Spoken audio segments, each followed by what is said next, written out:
Making the rounds. This is horrifying. On the 18th at 12 a.m., a woman was returning from cheerleaders in Philadelphia on the 2700 block of South Front Street when she noticed a man in her apartment complex. Police say the suspect attempted to approach the victim, who started to scream for help. The suspect then fled. Later that morning, 10:20 a.m., he came back, posed as an electrical worker, and gained access to the victim's apartment. Once inside, he produced a handgun and then sexually assaulted and robbed the two people that were inside. On the 18th in Upper Marion Township, the same suspect approached a woman at the gym inside the Crown Plaza and pulled out a weapon.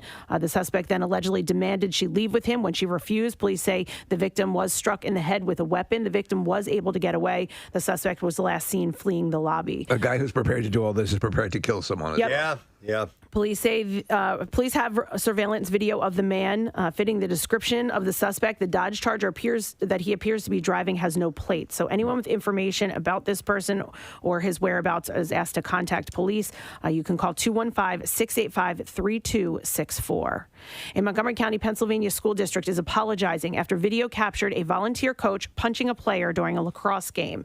It happened last Friday during the game between North Penn High School and Methacton High School. The Methacton lacrosse team was down 2 points when video shows a North Penn player force a Methacton player out of bounds. The video then shows another North Penn player walk to the sidelines. Suddenly, a Methacton coach punches the player in the helmet. The referee then tries to bring the resulting chaos under control. The coach's name has not been released because he's not been charged. In a statement, Methacton School Superintendent Dr. David Zerb issued an apology saying the volunteer coach's behavior was unprofessional. He said that he had handled the situation, but he didn't specify if he was still a coach or not. We used to do punch drills when I was on the gardening team of my high school. Oh, right. Yeah. And I never understood that because it wasn't Well, it builds character. Yeah. So, you know. Is Kathy, the guy, we're watching the video, the guy who hits, is he the one wearing the sling on one arm? I don't know. Yes, he is. Yeah. Maybe he needs to stop... Yeah, maybe he already had a busted hand from punching another kid in the helmet with his left arm. Ratchet it back. I mean, I don't care what happened. This is a high school kid. Yep. You are an adult, you idiot. Talmadge police are aware of the incident and are actively... Little commentary from the news this morning. Side comment. John Brokaw. What a douchebag. Gotta say it. And you know he probably can't please his wife in bed. But probably. I'm guessing tiny wiener. Know what I'm saying?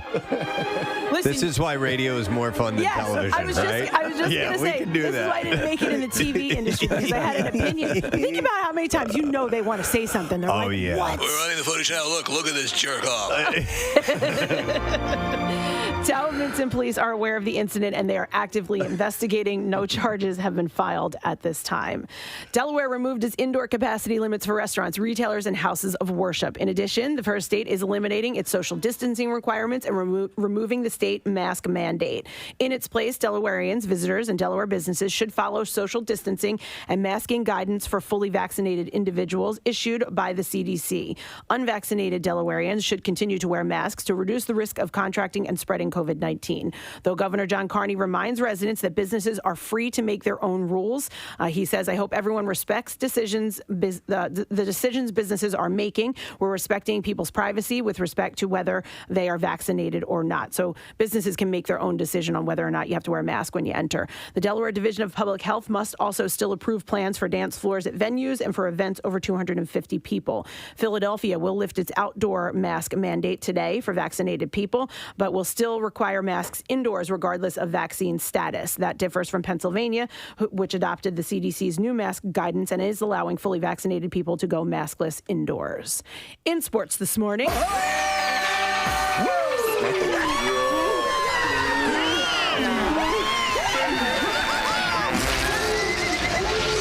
sacks are yummy.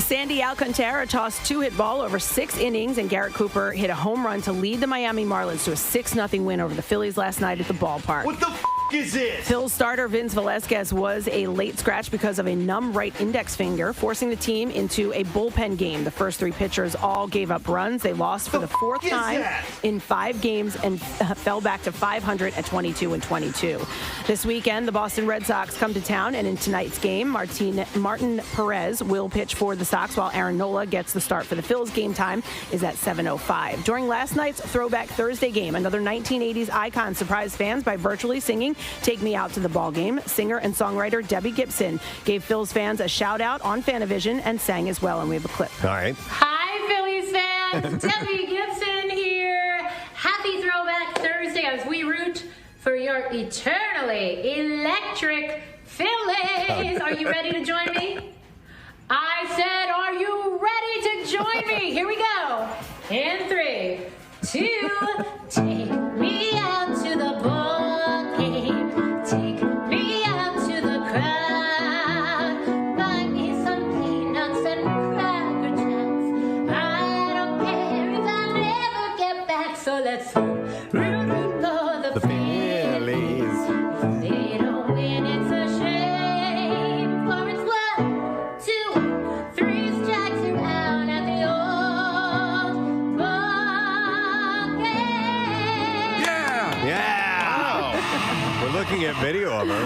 Go Phillies! She looks fantastic. Yeah, she does nailed look it, good. too. Yeah, she did. She posted a picture of her in that outfit with that hat on, and it's a great picture. Yeah. All right. By the way, Debbie Gibson is very, very talented. I agree. Yeah. Yep. At the last Throwback Thursday game, Rick Astley sung "Take Me Out to the Ballpark" virtually, and nobody was rickrolled in the process. And all of those videos are posted on PrestonandSteve.com. So if you want to take a look at them, they're up there. And in last night's play-in game in the NBA, Russell Westbrook nearly had another triple-double. Bradley Beal scored 25 points, and the Washington Wizards reached the NBA playoffs as the Eastern Conference number 8 seed by beating the Indiana Pacers 142-115. The Wizards, who are 17-32 before going on a 17-6 run over the regular season's final 6 weeks, will now face Joel Embiid and the number 1 seeded Sixers in the first round. Game 1 is on Sunday afternoon in South Philly, and tip-offs at 1 o'clock. And that's what I have for you this morning. Debbie took up all of our sports she did. music. Yes, yeah. That's whatever. Now it's. I need a big Something. I need a big ending there. I need some music. Thank you. I appreciate that. That'll do it. All right, welcome to Friday, folks. We are going to wrap up the week by giving away our Word of the Week prize. We have $300 from the Bagster to give away. That's at the end of the show. So Bagster. do not miss the letter for the Word of the Week. We will give that away. And it's us. It's a very personal show today. Yeah. It's just us just and us? you. The things are going to be revealed. Oh, we're gonna- talking to Oprah today. We're going to have... We are? Well, I was going to save that, but yeah, the cat's out of the bag now. Oprah's on the show. And No. Tom Hanks. Nobody's on the show this morning. Hey, I like these shows, though, sometimes. I do, too. I have a great time with these. So Especially at the we'll, end of the week. Other times, I'm like, get me the hell out of here. but we do have a surplus of prizes to give away. We will be playing a game today. I Yes. guarantee that. So we've got to blow that stuff out. And we have to announce our coolest teacher. Whoa. For the last 24 hours, we have had people vote from St. Mark's, which is in Wilmington, Delaware, I believe, correct? Yes. All right, St. Mark's. Everybody text it in and let us know who the coolest teacher of the year is. We tallied up the votes. We have prizes. We have a name, and we are ready to make that announcement right now. We would like to congratulate Mr. Brian Venti. Mr. Venti is a biology and anatomy teacher at St. Mark's, and we know very little about him. Sometimes you can find information on teachers readily available on the internet, but he's a bit of an enigma, as Marissa was telling me earlier this morning. He graduated from the University of Delaware, so he's a blue hen. We know that. And he got a Master's of Science from Wilmington University. So maybe we'll get a chance to talk to him at some point. And please tell Mr. Brian Venti if you know how to get in touch with him, because we don't know how to reach out. We just we throw it out there in the world. I actually got an email from him yesterday because he was curious as to how the voting works. So he's proactive. I love that. Well, I sent him back the link, and so I'll reply to that email now, letting him know he won. All right, and tell him to call after 7 o'clock. Okay. And maybe we will get a chance to find out what he's all about. So congratulations. That means we get to choose another one. Who is up today? Is it you, Nick? Yeah. All right, reach in to the container, the Chinese food container that we keep all the. Right. It's a really big one. It's by huge. The way. Very And excited. it's a personalized one. It says Preston and Steve on That's it. right. And let's get a new school. Who's going to be Nick? It is going to be Bishop McDevitt High School in Wyncote, PA. Bishop McDevitt. All right, here's what you do. Very, very simple. If you are a student there, you just text the word teacher to 39333.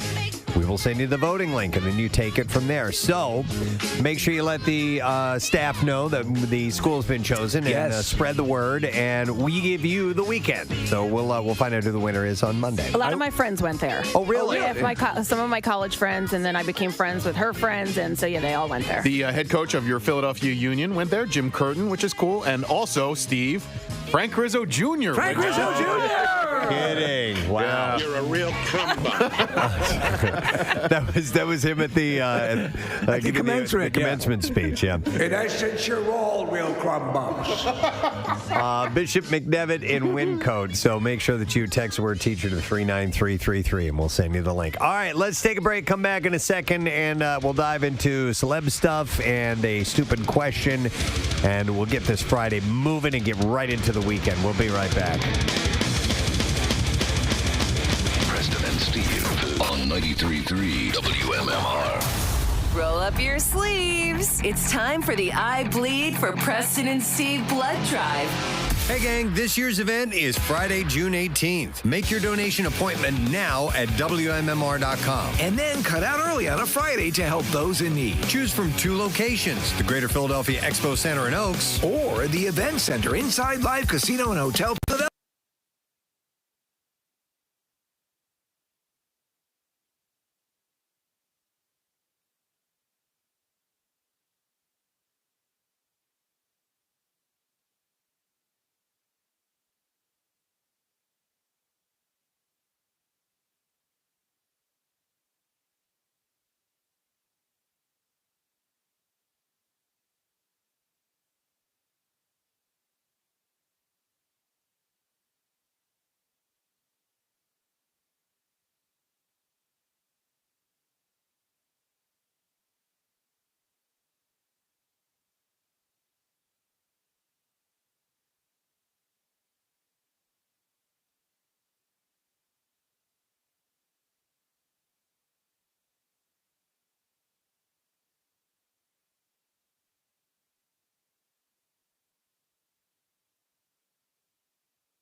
Hopefully we'll hear from him later. The new school chosen this morning is Bishop McDevitt High School in Wyncote, PA.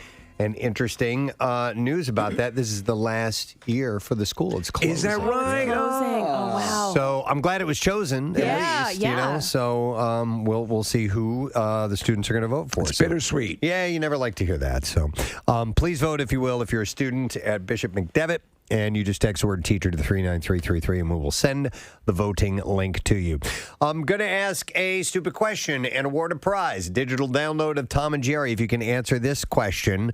I never knew this. In May of 1970, what U.S. state actually voted to ban Sesame Street due to its integrated cast? What? Wow. Yeah. I think you can guess what portion of the country this might be in.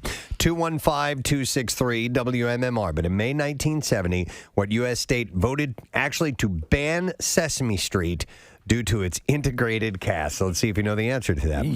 I'll go through some birthdays today. Friday, May 21st. We'll start with Al Franken, comedian, actor, politician. He was a writer and a cast member on Saturday Night Live in that original run. Yeah, I always found him, he and his partner to be very funny, and they were Franken and Davis. Yeah, Franken and Davis. Yeah, and they were a touring comedy comedy team for the longest time.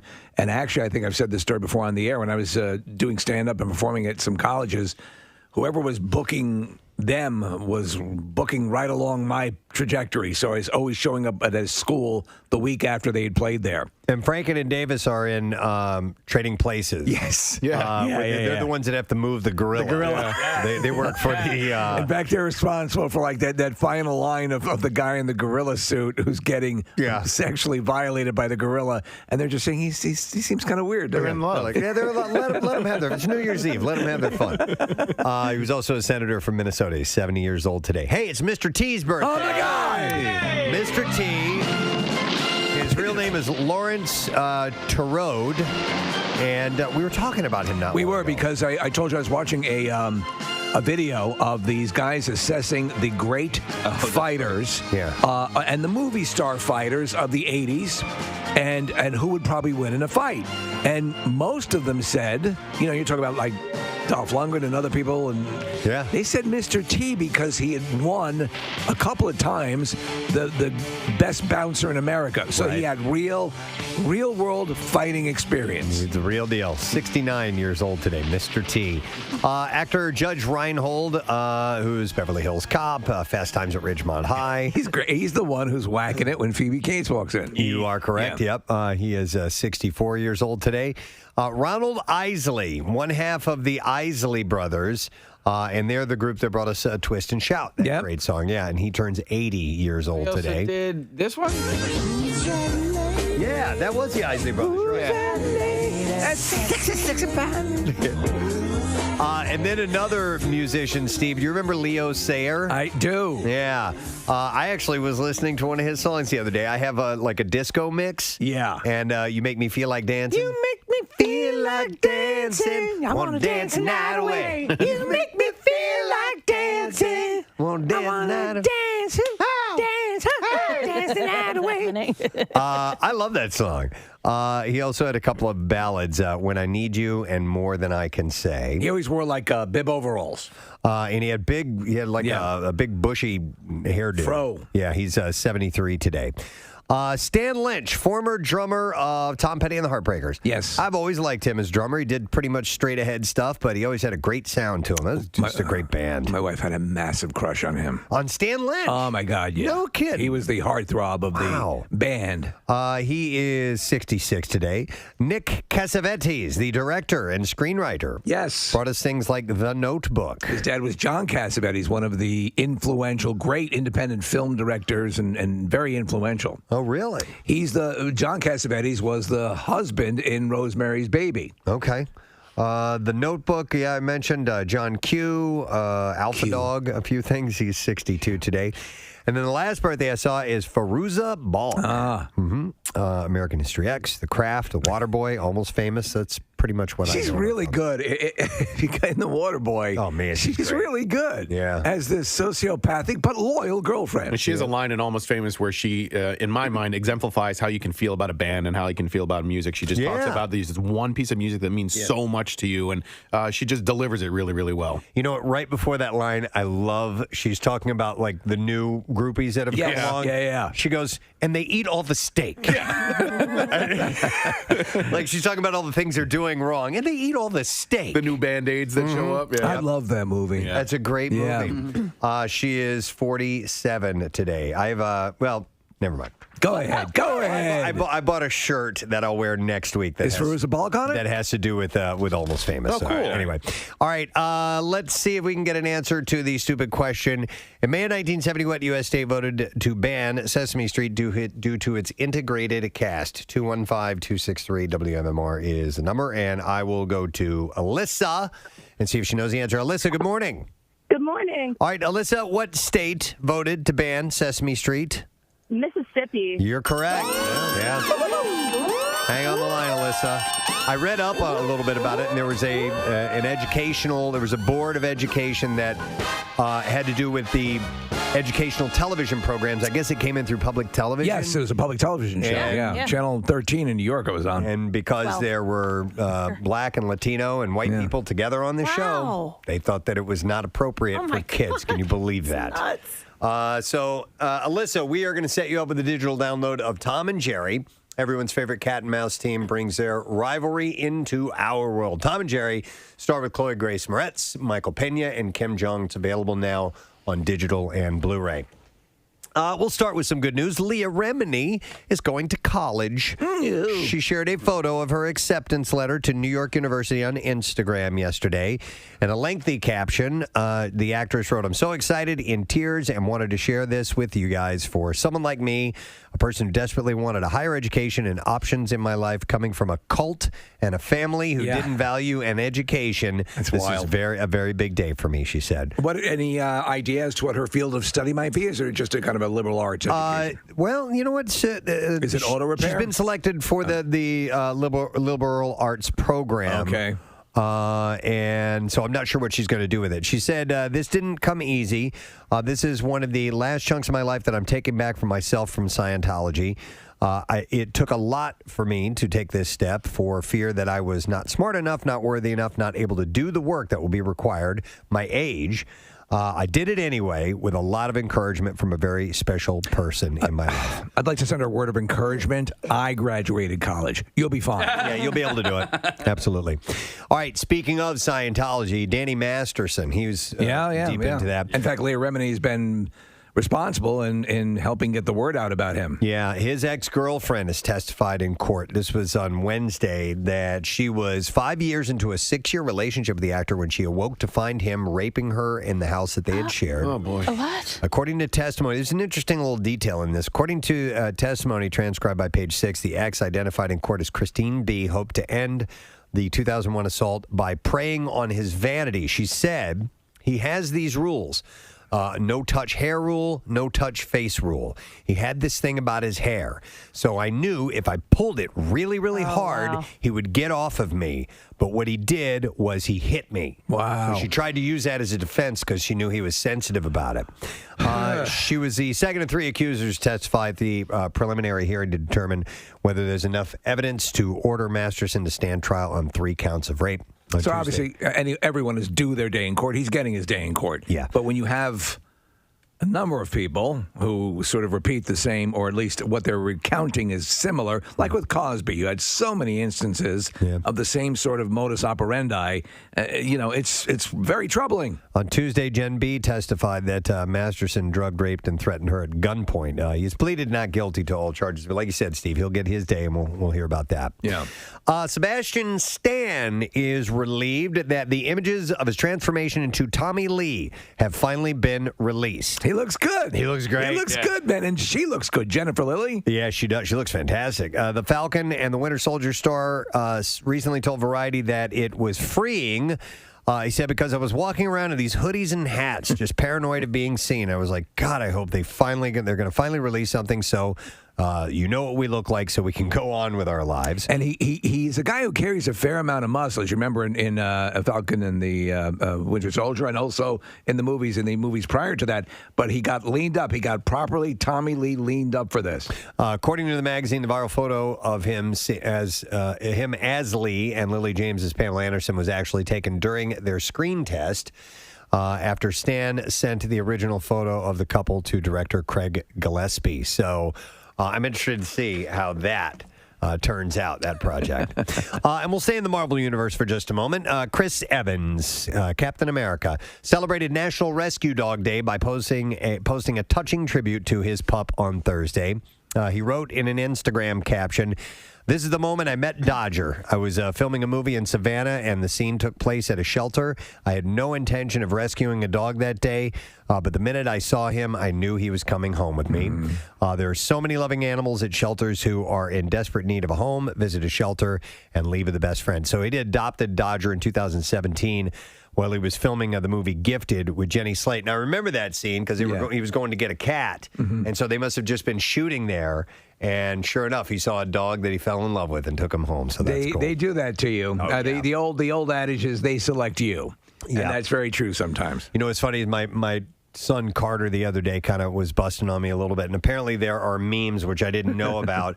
Which are about dads and dogs. Yep. Are you familiar with this? Oh, yeah, absolutely. And it's didn't want a dog. Dads who didn't want a dog. And then they turn into... They're snuggling with them. It's me. Or they're wearing the same outfit. I didn't want a dog because cats, I find, are a little bit easier as far as, you can leave a cat for a couple days if you can need to. put out some food and water. And dogs are a little more constant attention. I was like, oh, man, and our final cat had just passed away. I'm like, let's take a break from the pet thing for just a little while. I don't want to get anything right now. A dog, later on, maybe that's cool.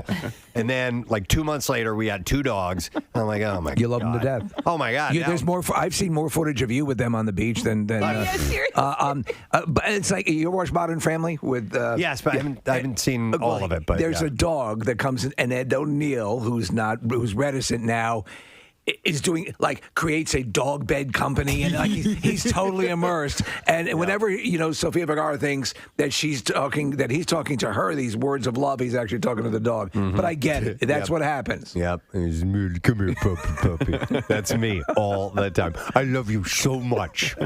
Give me some kisses. Dude, when I do that, my wife looks at me like, you don't say this to me. No, but fortunately, my wife is every bit the loon. But so when I come in, if she starts singing, the song is Chelsea, Chelsea, Chelsea dog, the bestest puppy in the whole wide world. Oh, my God. People come from far and near to see Chelsea, Chelsea, Chelsea dog. And there's a dance that goes with it, too. I'll save that for later. Cousin Larry Appleton doesn't sound so silly anymore, does it? No, I have literally no legs to stand on. We filmed that video, which I'm sure will go out soon, but the other day, and that was my part in the video was I had to be talking to a dog like that, Preston. I was like, come here, look, good puppy. All right, let's see. Here's a follow-up story. Lori Loughlin and Massimo Giannulli have been granted permission to travel to Mexico. Yay! Olé! A family... for a family vacation. According to TMZ, the couple will spend time in San Jose del Cabo from June 16th to the 21st. I assume this is a higher-end place they're going to. They're not going to some, like the place they went to in Revenge of the Nerds. Yeah. Hotel Coral Essex? Right. Cabo San Lucas. Remember that. Cabo San Lucas is where rich Californians go to vacation. Right. It's an hour flight from L.A. It's really nice. Documents obtained by the outlet say Loughlin has paid her $150,000 fine and fulfilled her community service requirement, and Massimo has remained in compliance with the terms of his supervised release. So are they currently under, technically, probation? Is probation against something applied to this kind of crime? Sure, Steve. It might not be applied to this type of crime. That's a good question. So I do not know. Alabama Barker says that she's cutting off her family amid drama with her mother, Shanna Mokler. We talked about her the other day. This is a 15-year-old girl who looks like she looks like a Playboy model. She looks 25. Yeah.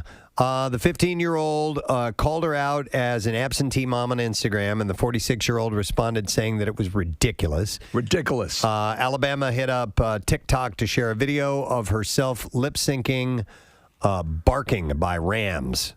And over the video, she wrote, I cut off my family, too. Oh. They do you the dirtiest. Big dogs running. Okay. Big dogs out. Barking. Like, is this? You're not even allowed to do that at this age. I know. I'd be like, no, sorry. Kathy, look at the quality of life she has. Now, I understand having things thrown at you monetarily doesn't make up for having absentee parents, but she's doing pretty well. So, and how's her? She never complains about her dad. Does she complain about her dad? I haven't seen that at all. I don't know, but this is just a recipe for disaster. I mean, like, unless she course corrects, and she's a kid. She's a 15-year-old kid, and so it's sad. I mean, I'm sure her upbringing has been really challenging, to put it mildly, and so I'm worried for the kid. I don't want to throw this at you, Nick, but would you be willing to bring her into your home to have her be with Ben and hang out? Wow. Yeah, I brought a babysitter over, Ben. She's only a year older than you, and she looks like she'll be in the newly refurbished basement. Doesn't she look big? Yep. Look at her, Ben. Doesn't she look like a big woman? You treat her with respect, young man. Dude, I am scrolling through her Instagram right now, and it's bad? Every single photo is, she just, her Instagram profile picture is a Bratz doll. Yeah. So that's what she looks like. So think about, as you're scrolling back, Preston, you're literally going from her being 15 to 14 to 13 years old. I mean, right. Look at the years. Every picture in this looks, and I kid you not, like a 26-year-old woman. Yeah. No, that's too bad. All right, well, hopefully, like you said, Nick, she'll course correct along the way. We can only hope. Let's see what else I can get to. Arnold Schwarzenegger will star in and executive produce a father-daughter spy show for Netflix. Deadline reports that the 8-episode series is about a father and daughter played by Monica Barbaro. Oh, like the horse. Yeah, like the horse. Yeah. Monica Barbaro. The riding in the Kentucky Derby and the Preakness and the aqueduct and the various things that you'd associate with horses. Who realize they have each... the carrot. The hay and the jockeys and the things that you go out and you see at the track and they get the horseshoes. Secretly been working as CIA operatives for years like and realized... Get in the secretariat. that their entire relationship has been a lie. Like the sugar cubes and the carrots and the things that Niedermeyer put in his mouth. They are forced to team up as partners. It sounds like True Lies. Yeah. Right? He was an agent in True Lies and had a secret life going on and similar plot. I would like to see him, honestly. He did a role where it was his daughter was basically becoming a zombie. It was a dystopian sort of thing, and it was...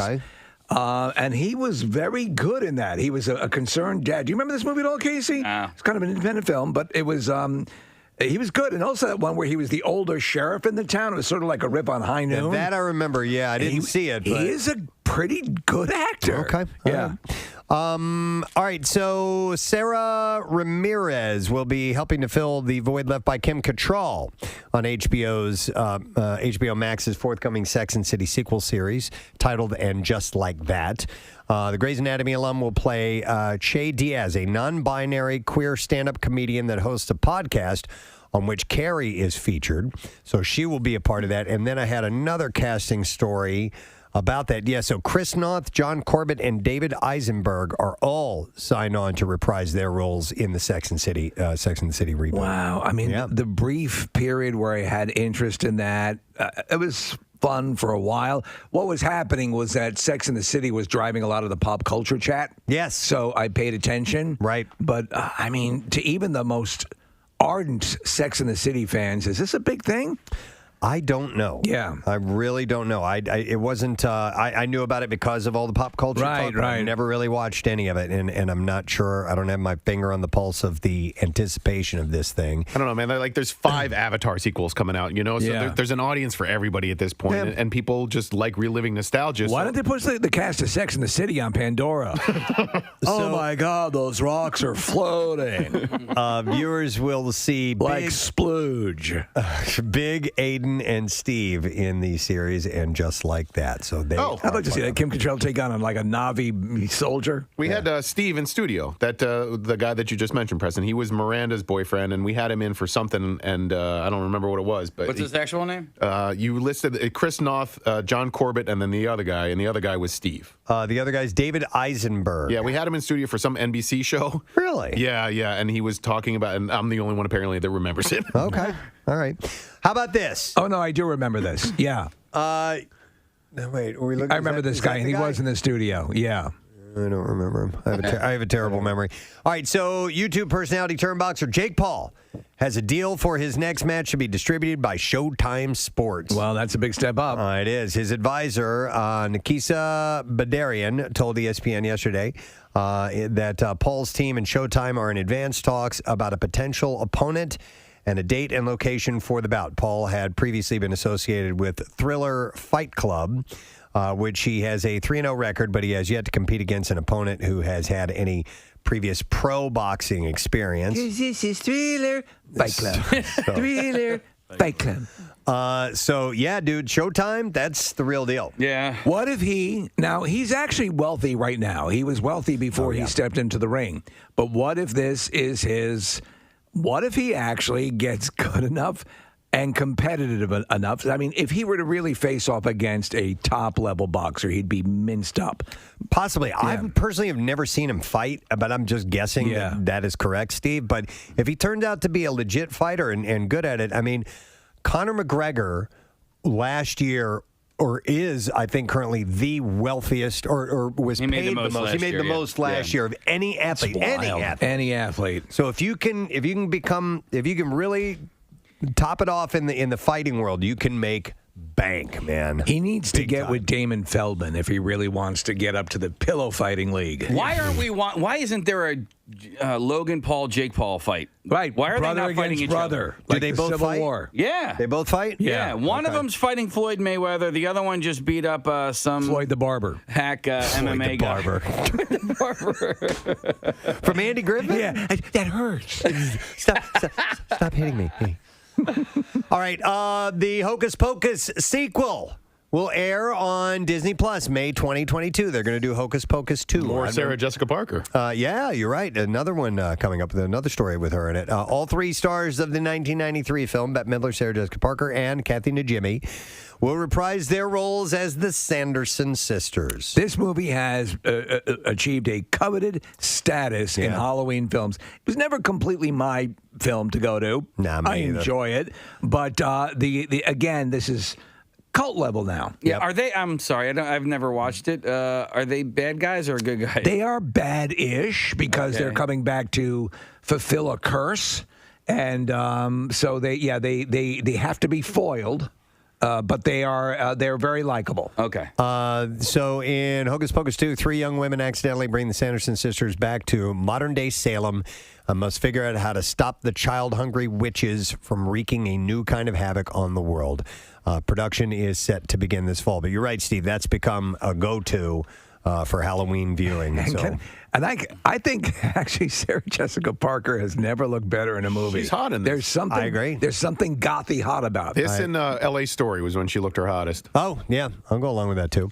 Here's a story from earlier in the week. Leonardo DiCaprio has pledged a staggering $43 million to help restore wildlife in the Galapagos Islands. Yes, they're going to glue animals back together. Oh, the Hollywood A-lister is committed to rewilding the entire archipelago along with other islands in Latin America. My wife has been. Did you see the story the other day about the Darwin Arch collapsed? Oh, yeah. It's a natural arch. Yeah, it was a natural erosion. It wasn't. Yes. It wasn't I did not see that. No. Yeah. Yeah, it collapsed. And I mean, you're talking about something that's been around for thousands and thousands and thousands of years, and it finally had its demise, just naturally. Yep. Yeah, so my wife has been to Galapagos, and it was amazing. It's literally one of those places where every time you get off the boat and get onto an island, you're surrounded by all sorts of wildlife. Mm-hmm. And I think, Steve, you're not alled to stay on any of the islands, right? No, you have to stay on you have to stay on a boat, and what you did, and the boat was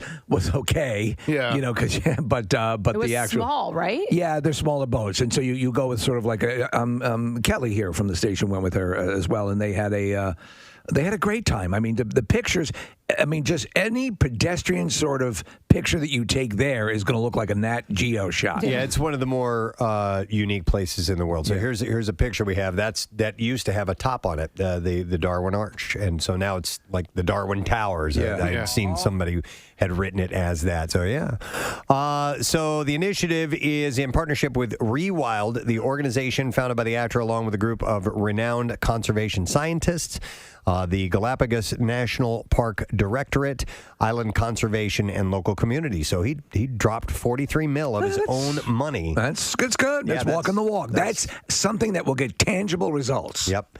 And let's see. How about this? Relationship news. A$AP Rocky has announced he's in a relationship with Rihanna. Wow, really? I just was happy he was in a relationship. The rapper described her as the love of my life in an interview with GQ.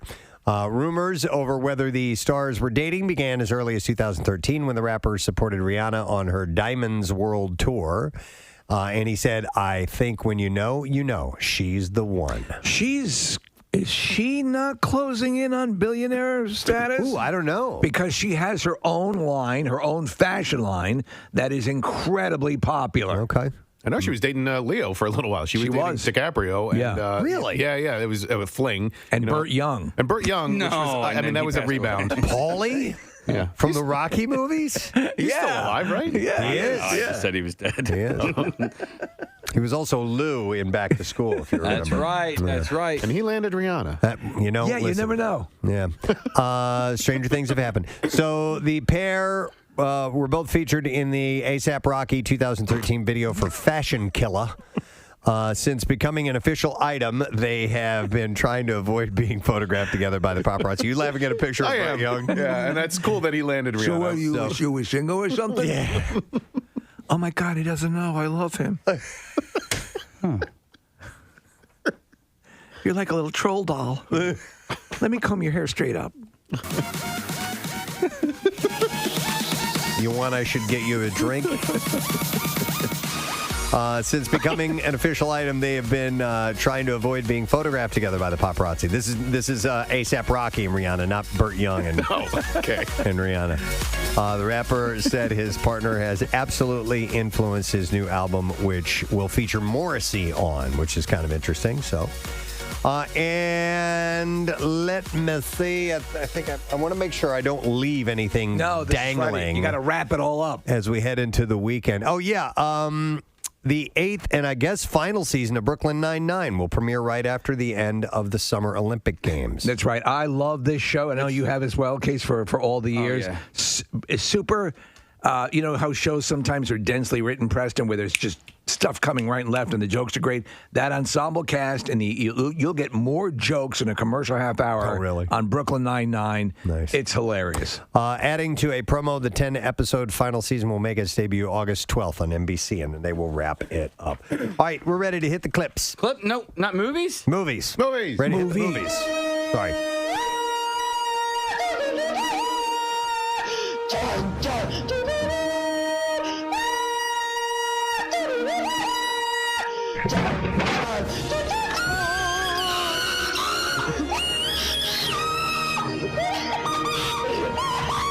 One movie is called Dream Horse. It is a drama/comedy starring Toni Collette, Damian Lewis, and Joanna Page. In the plot, the film tells the inspiring true story of Dream Alliance, an unlikely racehorse bred by small-town bartender Jan Vokes. With very little money and no experience, Jan convinces her neighbors to chip in their meager earnings to help raise Dream and compete with the racing elites. Running time is 1 hour and 53 minutes, rated PG. It's in theaters starting today. Streaming starts on June 11th, and it's got a good score at Rotten Tomatoes at 85%. Yeah. Which is cool. I realized, Steve, there was a clip I wanted to play because I didn't get a chance to hear this, and this isn't a part of our official clips, So I want to double back a little bit. But Anya Taylor-Joy is going to be on SNL Saturday Night Live. Season finale of SNL. And so she did a couple of promos. Anything with her, we love. So we pretty much fell in love with her when she came by here. Yeah. She was awesome. I mean, we loved her. The first M. Night Shyamalan exposure to her was great. And she'd been in some other stuff. But now we're just absolutely enamored. Yeah, here's one of the clips. Hi, I'm Anya Taylor-Joy, and I'm hosting the season finale of SNL this week with musical guest Lil Nas X. Man, I'm gonna miss you guys over the summer. You've never met us before this week. Yeah, we don't work here. See, that's why I'm gonna miss you guys. Y'all so funny. And then there was another one. Here we go. Hi, I'm Anya Taylor-Joy, and I'm hosting the season finale of SNL this week with musical guest Lil Nas X. It's the last show of the season, y'all. Say the best for last. Well, we want to be humble. The other shows were great too. No, this is the best one. Yeah, it is. Let's do this. Can we hug? No. All right. Nice. All right, now we're ready for the actual clips that we play at the end of this entertainment break every day. Four best friends are living and working in Harlem, New York, as they strive for world domination in the new comedy show, Run the World.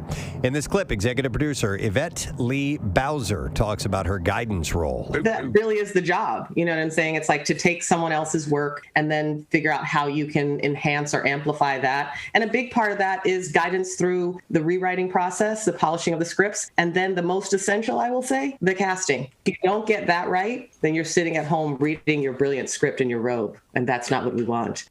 I don't give a f***. Run the World airs Sundays at 8:30 on Stars. Here's the next clip. Amazon original series Solos follows 7 characters on their individual adventures, only for them to realize that in isolated moments, we are all connected through the human experience.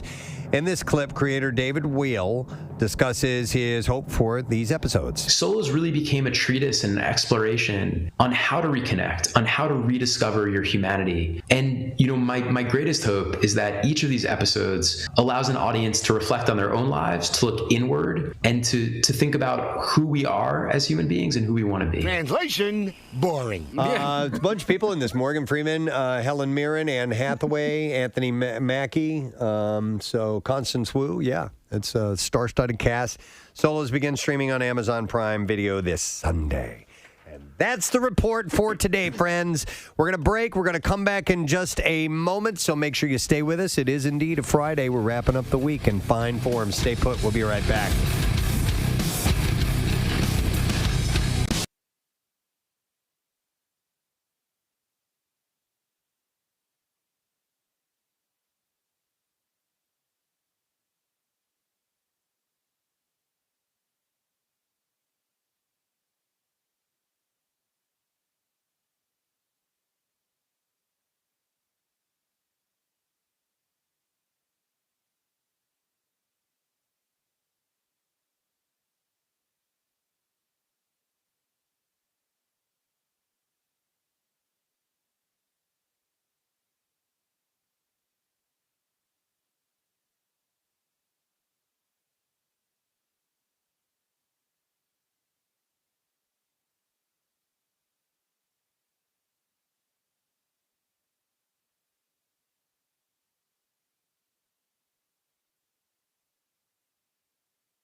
Casey's grabbing a little bite to eat right now, so we'll dive right into the world of food. It's time for the connoisseur. And Should I restaurants. make you put your hat on or no? Can I not keep it off today? Can I not wear the hat today? I'm giving you back. Thank you. I always forget about that. Next time, I promise. No. I'll do that. It gives you a headache. It's not worth it. Tabasco is known as a hot sauce, but the brand is creating an entire line of barbecue sauces. You a Tabasco fan? No. I mean, neither am I. I don't hate it. I know people who slather it on everything. And there are times to use it, but I'm not a big Tabasco guy. Now, barbecue sauce, I love. So I'm happy that they're making barbecue sauce. I saw an interesting story about Tabasco a few years back, and it was it's like one of those things like a champagne. Like it has to come from a very specific place. Oh, really? And the Tabasconia. Does someone say champagne? It's like no, it's like Steve. It's like its own little island in Louisiana, and it's family history behind it. Yeah, it's a really fascinating family history to this, how they make this sauce. And so it's McElhenney Company brand Tabasco sauce, but it's very specific. And I thought it came out of a Tabasco well. No. Well, maybe they tapped into one originally, but no, that's fascinating. Yeah, I just thought it was sort of a generic. No, it's a neat thing, and yes, I'll see if I can find the origins of that story. But the backstory to the entire process is pretty fascinating. All right, they're going to come out with their original barbecue sauce, which is a 2 out of 5 as far as the heat rating goes.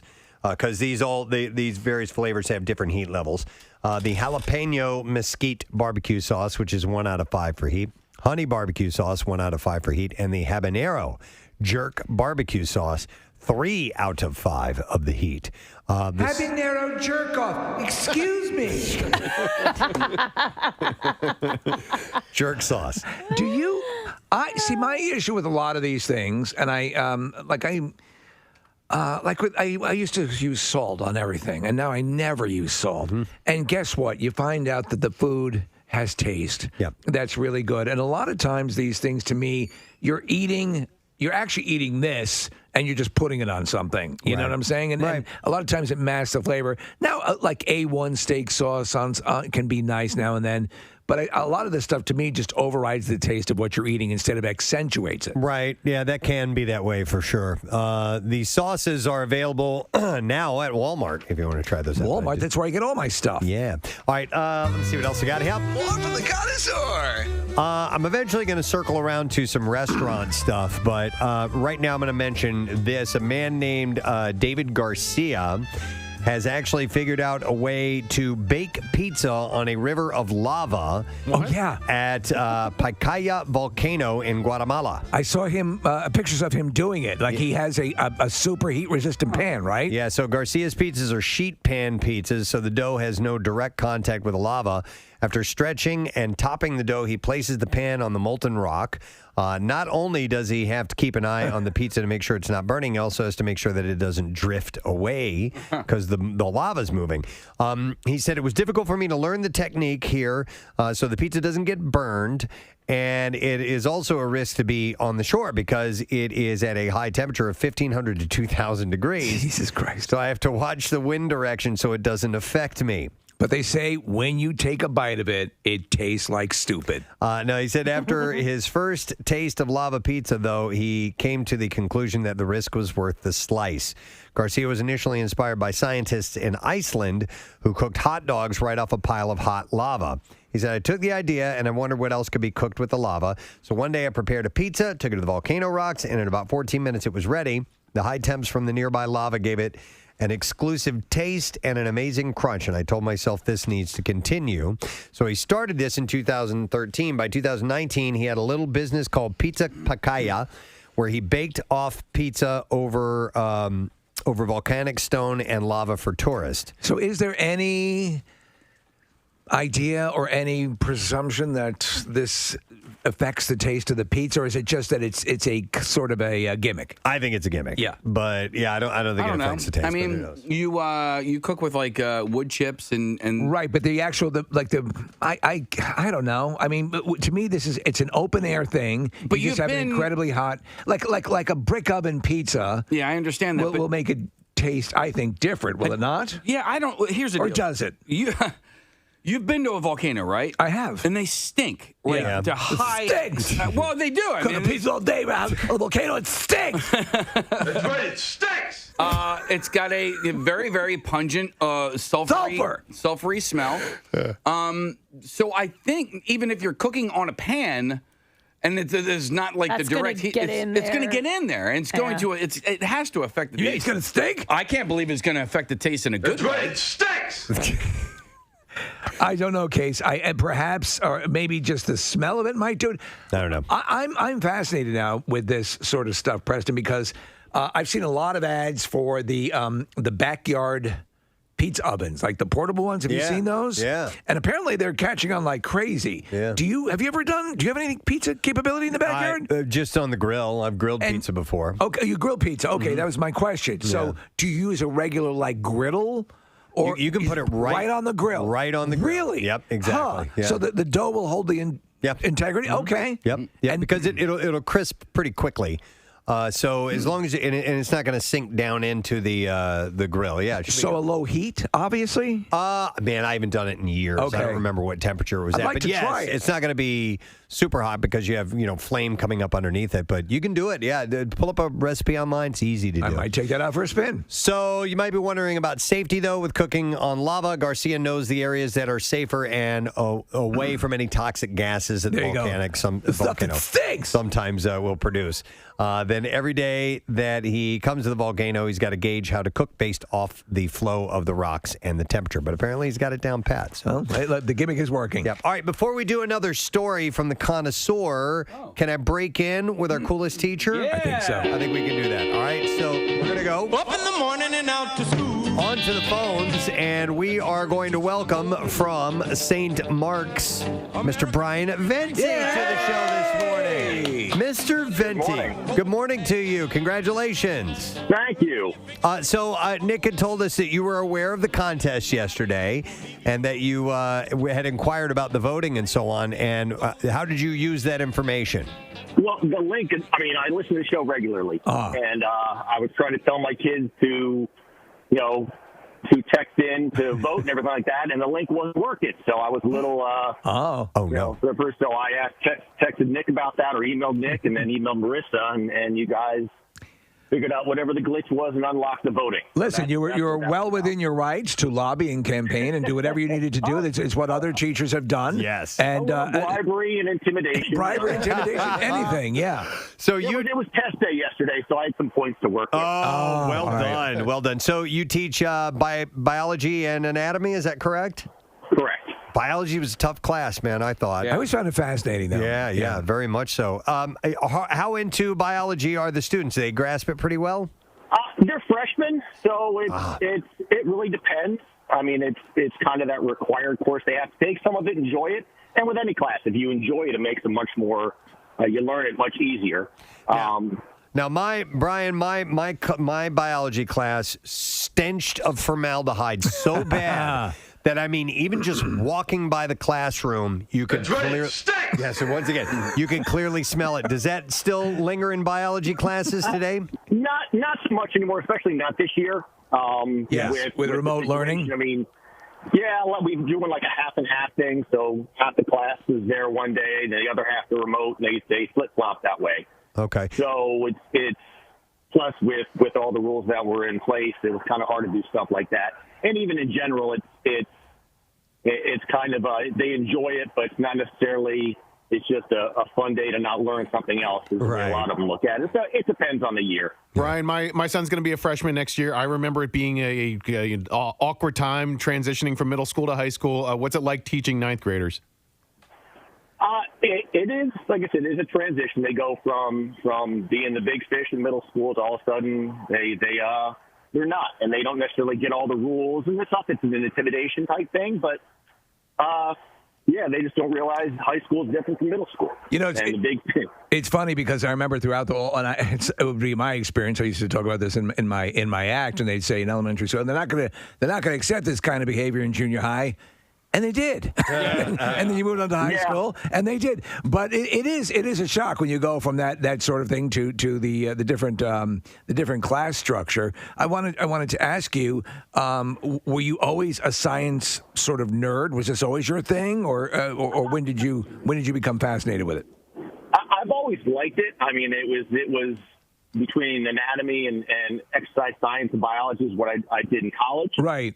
So I did enjoy it, and it makes it easier for me to teach. Sure, yeah. So, yeah, I guess in that respect, they'll ask me about chemistry. I can't. Chemistry and physics are just not in my wheelhouse, so I stick to life sciences and stuff like that. That's what I enjoy. Preston's made us aware of, and it might serve as a visual learning aid for you. There is apparently a version of Greece that teaches all about biology. Oh, stop that. Well, it's We Greece haven't too, talked reproduction. about that on the air yet. Dear God. Hey, you know what, Brian? I have a biology question for you.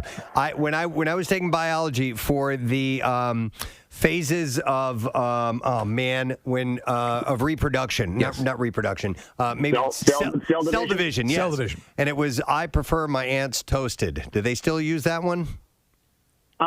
Actually, I hadn't. Stuff like that. It's only a few letters. I really don't go into that. It's just. It is what it is. There are some mnemonics I use, especially for anatomy, where the lists are a little longer. It's a little different now, Preston. They do cell division in the shopping malls. Cell division in the backs of cars. Exactly. What does that stand for, though, Press? Interphase, prophase, metaphase, and telophase. Is that it? Yeah, I forgot anaphase, but very good. Yeah! A plus for Preston. Cell division, right there, ladies and gentlemen. Yeah. Brian, what do you have planned for the summer? Well, we're done about middle of June, and then I am a large group of friends. We're taking a vacation out to Arizona. Good. And come back. Have 4th of July festivities with the family, and then turn around and fly out to Denver for my nephew's wedding. So that's that takes care of that. Up until midpoint of July. So after that.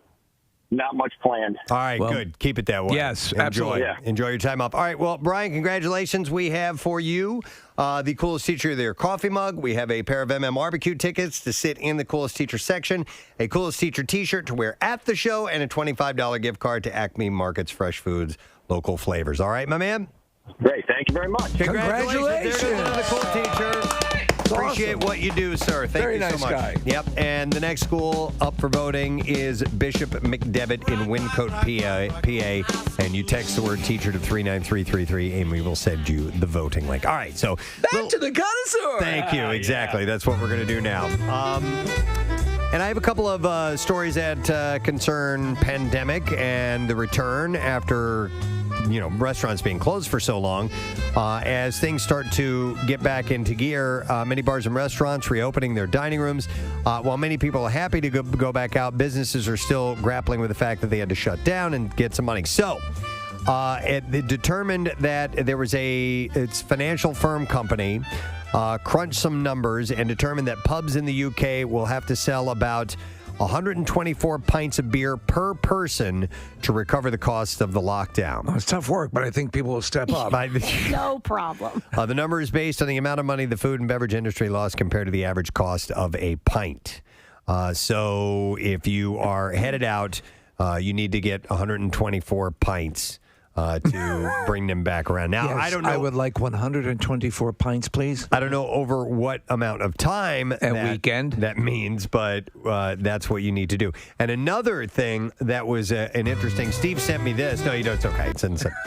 Steve sent me this one. So one of the things we noted, especially here and in Center City, were restaurants that had heaters for outdoor dining. Do you remember the huge scramble for outdoor heaters? Yeah. When everything, I mean, it's weird to say, do you remember? But this 1 year plus pandemic seems like it took place over 30 years. So people had, the restaurants bought the really tall ones, yes. the shorter ones, space heaters, tabletop heaters, electric heaters, propane heaters, all of them.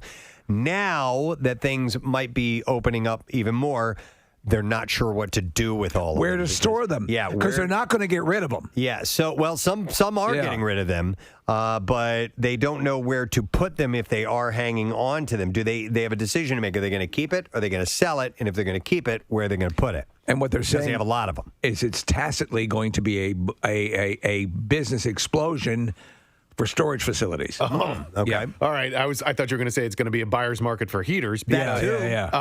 Steve, my mom wanted to buy one for Thanksgiving last year, and so we could have an outdoor Thanksgiving. She couldn't find one, and the only ones that she could find were prohibitively expensive. So it'd be interesting if you could get one now, if you can find a place to store it for next winter. Well, in the article, as the connoisseur will back this up, a lot of restaurants are going to, which I think is smart, they have now entertained and have successfully pulled off year-round outdoor service. Good. So if they do that with the heating, it doesn't mean that a lot of these structures that we see that are up are going to remain in place, but it's conceivable to have some sort of arrangement outside with external heaters. I saw a story on the news this morning about the very thing about with loosening restrictions, people that are regular shoppers and so on in Center City, they want that stuff gone. They want the parking spaces back. I believe it. It's tough. It's tough to juggle both. Yeah. Both are at a premium. So they need the parking spaces, and they were going over how some of the garage prices have gone up, and that it's ridiculous to pay for parking right now. I was yesterday with Jamie Blackburn, who's a friend of the show, and she works with White Dog Cafe and the Mashalou. And we were at the White Dog, and they have a tent set up outside in the parking lot that doesn't affect anybody in the surrounding areas. I'm saying it'd be great if you could leave that up because it's a really nice thing to do. It's not on any street. It also it's adds, recessed. It adds business. You talk about it adds business. It adds seating to their restaurant. It adds seating. Yeah. So what happens is you're looking about like with the British pubs making up 140 some odd pints. Yeah. You could at least catch up a little bit with something like that. Because they are allowing the restaurants to reopen at full capacity, but what they're saying is the full capacity is still 6 feet from chair back to chair back. So technically, it's not the restaurant's full capacity. Right, exactly. So maybe you might be able to grab one of these heaters at cost. Maybe if you go by a restaurant and just say, hey, you guys going to sell any of those heaters that you had? It might be worth a shot. So we have 2 fire pits in our backyard, which I got the second one for our Christmas family party, which thankfully, it turned out to be like 12 people. So we actually spent the whole thing outside with 2 of those heaters going, Preston, and it was like 28 degrees, and it was phenomenal. It was great. I bought one of the, I actually was able to find one of those tower heaters. Those are cool. And I think they are more effective in heating. Yeah. So, because I have a fire pit as well, and the heat doesn't come off that as good as the heat comes from that little tower thing. But it's gooder. It is gooder. I had to go to Absecon, New Jersey to get it. I had to go to the home. Really? Yeah. Well, I had to, it was Home Depot, but I had done a search for the entire area. Yeah, they're completely depleted. Yeah. Yeah. So you managed to snag one, and it worked out nice, right? Yeah. All right, I have another thing here. We're going to talk about steak. Steak! And how well it's cooked. So is a well-done steak a first date deal breaker? Half of Americans say yes. Oh, my God. I found this pretty wild. Yeah. I'd never make it in the dating scene. No, me neither, man. My wife and I, when we first started dating, Kansas City Prime on Manayunk, we had a Friday night. It was just an amazing steak dinner. It was $60 a head. You got an appetizer, the entree, the dessert, and all the wine you could drink. But so we used to go there a lot when we first started dating. I would get my steak, my filet mignon, butterflied and well done. At Kansas City Prime. I was a kid. I was a kid. You were a kid. All right, you're a kid. I was 22. No, 25. I was 30 years old. Could I have some steak butterflied? No. I'm not a kid anymore, and I still get it. I will get it. I now get it medium well. All right. Well, you're on medium well. Yes. That means. Are you eventually going to get to medium? I don't think so. I don't think so. Even I will. That means handies with a surgical glove. No, and even if I don't notice, say it comes out medium, and I have no idea. I think I'm good to go. I'll be eating it, and I'm like, what? I'm not liking this. What is the problem? And then I get to the center. I'm like, that's the problem. I want to ask you: is it the texture? It's got to be. I think that's me in food. If the texture is not right for me, I can't. I think it's the reason I don't eat seafood is because it's that kind of like I know what you're talking soft about. And yeah. If you see anything that approximates pinkish blood, sort of, that would kill it for you, right? And you have to see the way my dad will just bite into a raw living piece of cow. Like it's still bleeding. Like I said, why did you even put that in the oven and dirty the pan? Medium rare for me. Medium rare Wow, is really? So I like it. I like it. I don't like it medium rare is what bloody. I like. Yeah. I just hate the assertion that you're ruining it. Listen, you like what you like. I like steak. I like the actual. I like the taste of char. Like I for some reason that is yummy to me. I don't know. Okay, no, I just think it sounds funny to say I like the taste of char. I don't know how else. Thank you. I know what you're saying now. Glad to hear that, honey. No, not Cher. Oh, I'm sorry. Not Cher. Char. Not Cher. I like the taste of Cher. Her ugly sister, Char. So come in here, Char. This fella likes you. If you like it that way, it's fine. But what you don't want to do though is waste a really good cut of meat by cooking it all the way through, like at a Kansas City Prime or a Morton's or Ruth's Chris or something like that. Do you get or Barclay Prime? You would you wouldn't get a Kobe burger. Right? No, of course you not. get it medium rare is what I think. If you want to get the taste of the burger, Yeah. but Because- you make a valid point though, Case.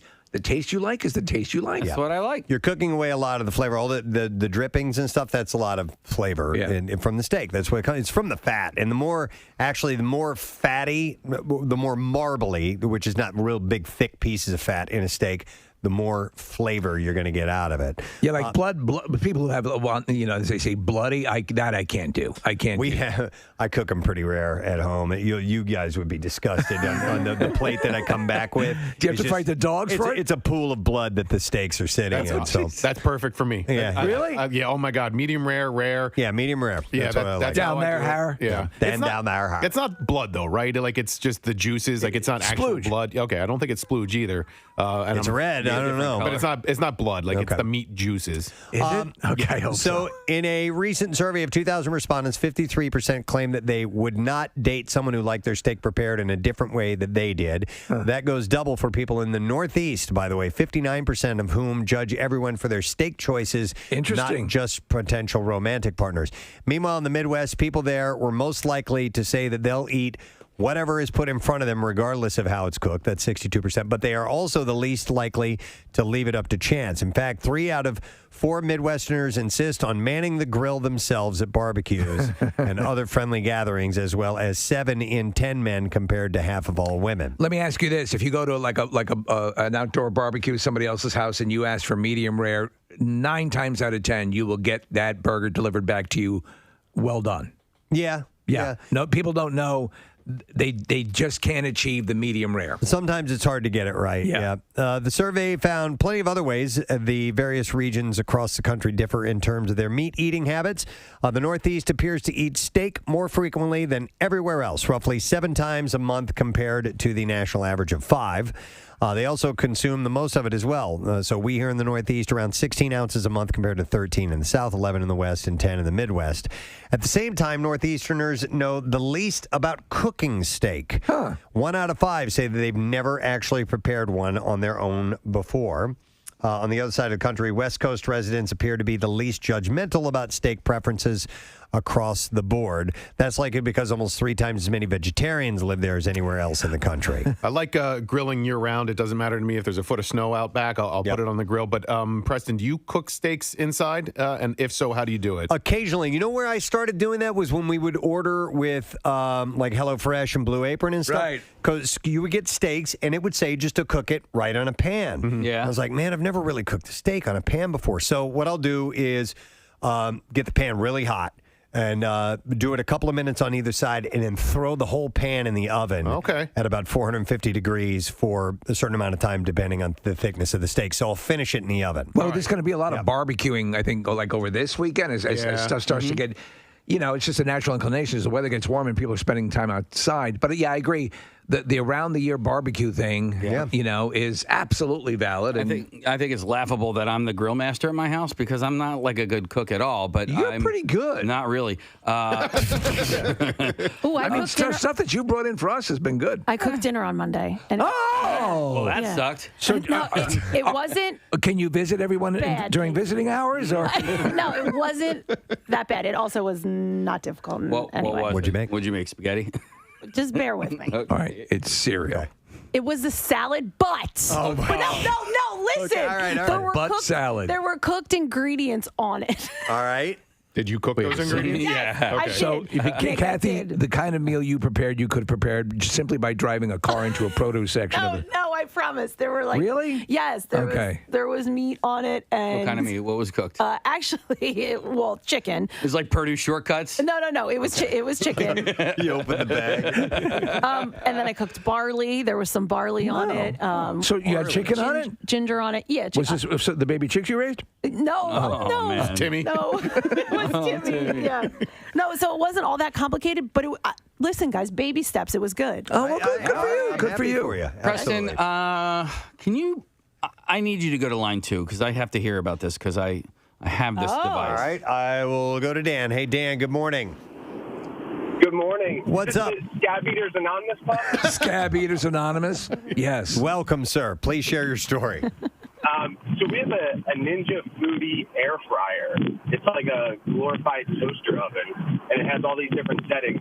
And my mother-in-law, Sue, I hope you're awake and listening, turned me on to putting fillets in like a reverse sear method in the air fryer for about 5 minutes per side, comes out medium, and then to get that char on that Casey likes, that's when you throw it in your ripping hot cast iron. Okay. Oh, interesting. And I'm telling you, I was at Del Frisco's like 2 weeks before I tried this method. Better than Del Frisco. So when you air fry it, the steak, does it not generate grease and drippings? It does. It has a pan underneath. Right. Yeah. Okay. It's the air fryer that we have. It's like a square mesh pan. Yeah, that's what we have. Above a drippings pan that's below it. And all right.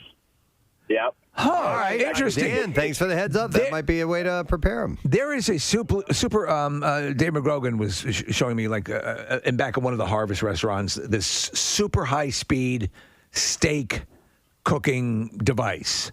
Are you familiar with these things, Preston? What was it again? I'm sorry. It's like a super high speed steak. No.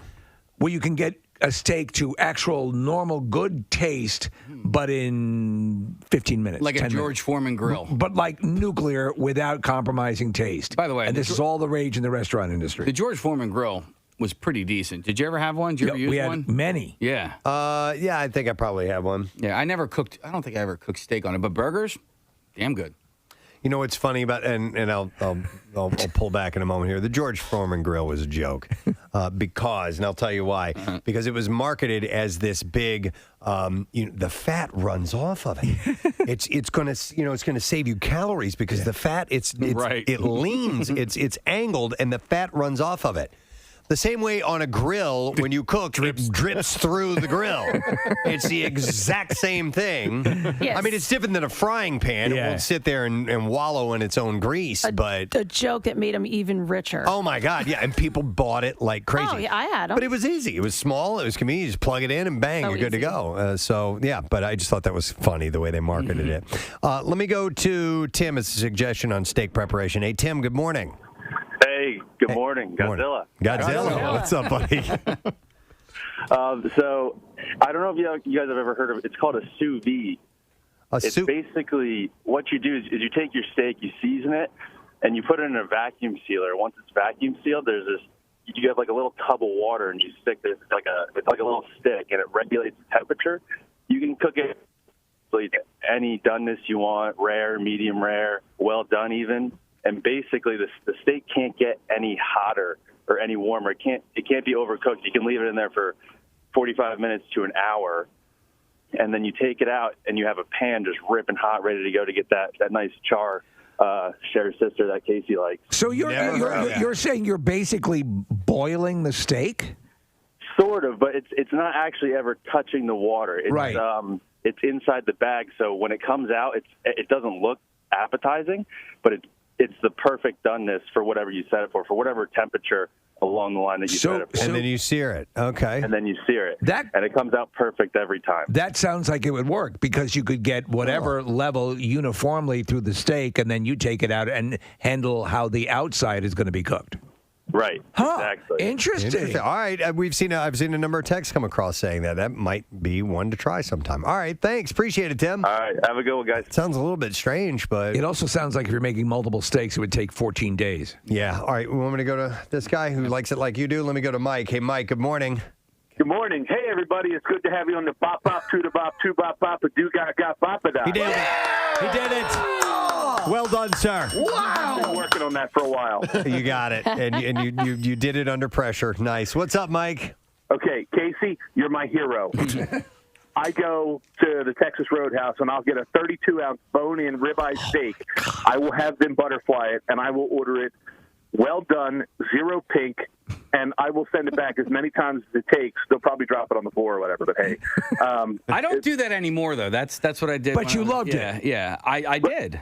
But here's the thing. I've actually sent it back a couple of times because there's still pink near the bone, and it comes back out, and the manager sets it on the table and just kind of like gently pushes it towards me like, here, I'm sorry. I'm like, oh, no, this is great, man.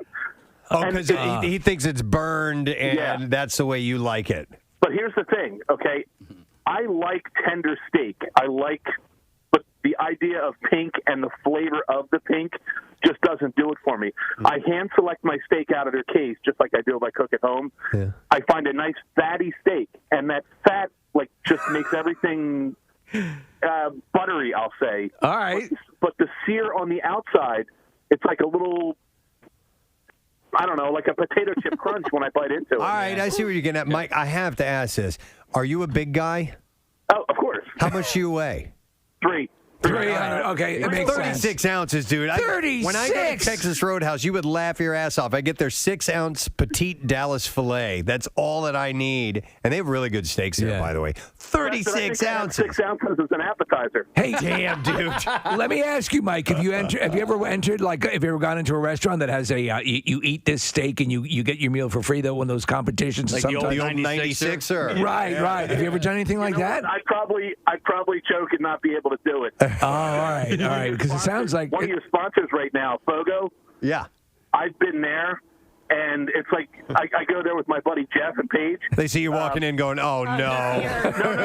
No. Like, they'll come by, right? And I'll be like, do you have anything well done?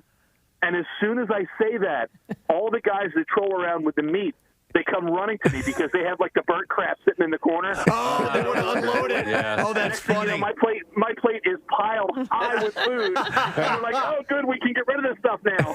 That's great. That's awesome. Yeah. All right, Mike. Thanks for the heads up, buddy. Later, guys. I appreciate it. It is sort of like a Rorschach test of eating. Yeah. You're because listen, I don't eat really a ton of red meat at all, but on the occasion that I have and do, medium rare gets it done for me. By the way, the Fogo guys, they're called gauchos. Yeah, I love that term. That's what they call them, the gauchos. And by the way, this last little tidbit about beef. Surprisingly, the panel that they when asked to name their favorite type of cuisine, respondents most commonly cited Mexican, Italian, and Chinese. But the panel's favorite beef dishes don't come from any of those traditions. Instead, the list was topped, and this is great. Yeah. So it's a 3-way tie for favorite beef dishes. Now, so it's an even split on Korean bulgogi, which I'm not familiar with, Russian stroganoff, and cheesesteaks. Thank you very much. Yep, one of the favorite ways. Interesting. To have steak or beef or however you want. Do we have time for one more? Or I'll do a short one. A short one, okay? Last one. Okay, you know what, Steve? I'll use the one you sent me here because I don't want us to lose the momentum. Containers and packaging make up nearly a quarter of material in U.S. landfills and account for the majority of litter that ends up on beaches and waterways, according to the Environmental Protection Agency. And restaurants have considered this issue, but cost is a primary factor on trying to make, packaging that can be environmentally friendly. Yes. And still hold up well when carrying food that's hot. It's hard to keep track of all this stuff. It's hard to do it, and it's very, very costly. So one restaurant recently decided to make a change here in our area. Indian restaurant Tiffin is now offering takeout containers meant to be returned. The free containers are specifically designed to be sanitized and reused up to 1,000 times. It's the first such program in our area. There's a place called Just Salad that offers a reusable bowl. However, customers have to buy the bowl and then show up to the restaurant with their bowl each time they place an order. That's a competitor of No Salad Bro. Oh. From any of Tiffin's 9 locations, you can now order dishes all in reusable packaging. The program, coined Return to Tiffin, was years in the making. According to one of the owners said, in India, one of the meanings of tiffin is a stainless steel carrier that people take their lunch in. Interesting. But they couldn't do stainless steel. That was too much. So the program began in late March. Customers immediately started using it. There are now about 8,000 containers in circulation, and more containers are being ordered. So you have to order online, get your food in Tiffin's reusable packaging. When you check out, you will choose between the standard disposable containers or reusable ones on the delivery options page. So it's up to you. Yeah. And the containers have to be returned to Tiffin within 28 days. You can wait until your next delivery and then send your containers with the driver or drop them off yourself at a location where you ordered. You need to give the containers a rinse first. They don't have to be pristine. You don't have to put them in the dishwasher because it can erase the QR codes needed to track them in. They arrive in a Tiffin tote bag, which you're advised to return them in. The bags are reusable. What are you thinking about this so far, Kathy?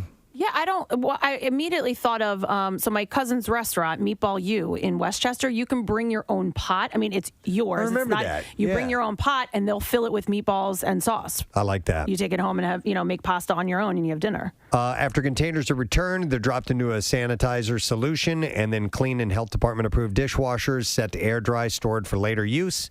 It's the same process used for dishes and glasses and silverware that you normally get in the restaurants. And if you miss the 4-week deadline to return it, you're charged $3.50 per container.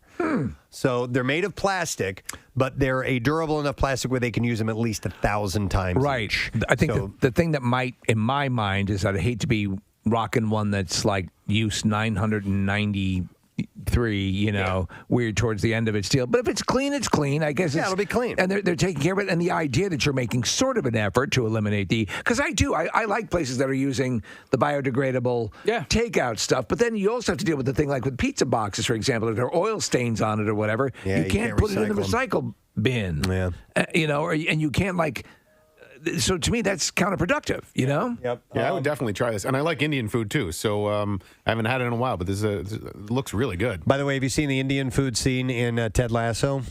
Yes, You're watching it's very that. Yes. spicy. Yes. It can be insanely hot. Yeah. And I've never really dabbled in Indian food except for is naf Indian cuisine? Mediterranean. That's Mediterranean. Yeah. I haven't delved into Indian food, but maybe with this location I might try that out. Give it a shot. Do the reusable to-go packaging.